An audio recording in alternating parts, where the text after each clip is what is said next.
Alam nyo, sa bawat revolusyon, lagi may mga boses na nangingibabaw, di ba?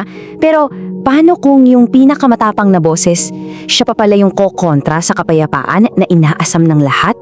Well, pag-usapan natin yan. Kilalanin natin si General Mamerto Natividad, isang general na talagang pumangging sumuko. Okay, so imagine this. Ilang taon nang naglalabanan, pagod na yung mga sundalo, tapos heto na, may alok ng kapayapaan. Parang yun na yung hinihintay ng lahat, di ba? Halos lahat gusto nang bumitaw. Pero sa gitna ng lahat ng yan, may isang boses na sumigaw, "Hindi!" So dito na tayo sa malaking tanong, di ba?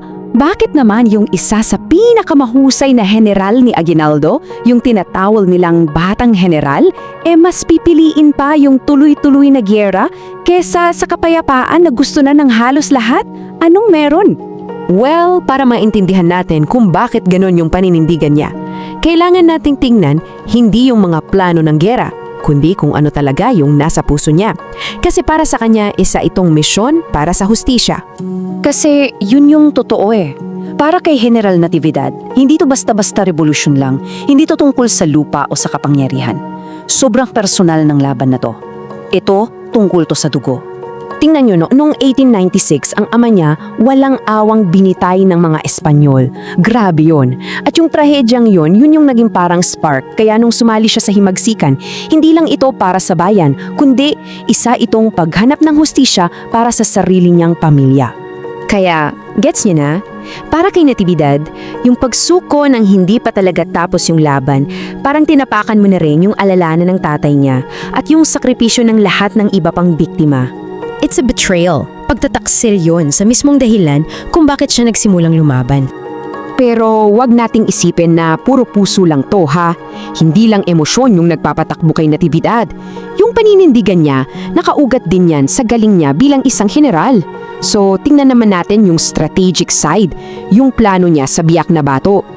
Dito talaga natin makikita kung gaano sila kaiba mag-isip.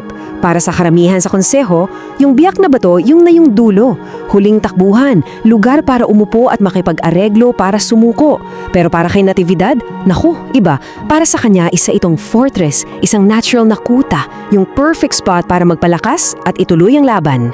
At hindi to hula-hula lang, ha. Yung kumpiyansa niya may pinanggagalingan yan. Galing yan sa mga panalo niya sa Nueva Ecija. Napatunayan na niya sa mismong labanan na kaya palang talunin ng mga Pilipino ang mga Espanyol. Kaya yung tanong niya, simple lang, bakit tayo susuko na yun? Ngayon pa na nasa atin na yung advantage. Okay, so may personal reason, may strategic reason, pero meron pang mas malalim. Kasi higit sa pagiging general, si Natividad, may pangarap yan para sa buong bansa. Hindi lang niya gusto na umalis yung mga Espanyol, ang gusto niya, bumuo tayo ng isang bago at malayang Pilipinas. Actually, isa siya sa mga sumulat ng konstitusyon ng Biak na Bato. Kaya sobrang linaw ng goal niya. Hindi lang reforma ang habol niya, kundi revolusyon. Hindi lang konting pagbabago, kundi ganap na kalayaan, isang tunay na republika.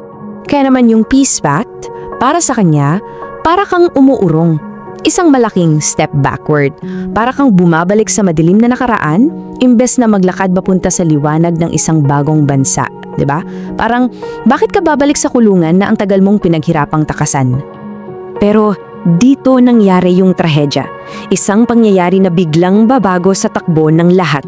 Yung pagkawala ng mismong boses na pinakamatapang na tumututol.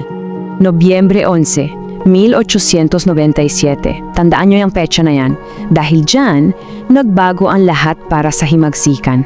Nung mismong araw na yon, Nobyembre 11, napatay si General Natividad. Isang sniper. At pagkatapos nun, wala pang isang buwan, Disyembre 14, pinirmahan na ang kasunduan sa Biak na Bato. Grabe, no? Sa pagkawala niya, para na rin gumuho yung pinakamatibay na harang laban sa pagsuko. Kasi hindi lang naman isang general ang nawala eh. Nawala yung simbolo ng paglaban. Yung morale ng mga revolusyonaryo biglang bumagsak.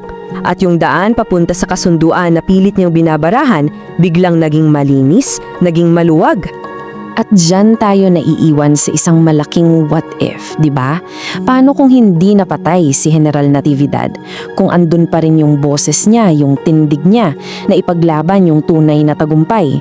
Posible kayang mas maaga nating nakamit ang kalayaan? Isang tanong na nagpapakita lang kung gaano kalaki, kung gaano kakrusyal ang epekto ng isang tao sa takbo ng buong kasaysayan natin. Kung nagustuhan mo ang kwentong ito, huwag kalimutang i-like ang video, mag-subscribe at i-on ang notification bell para sa iba pang alamat at kwentong bayan. I-share mo rin ito para mas marami pang Pilipino ang makaalala ng kagandahan ng ating mga kwento.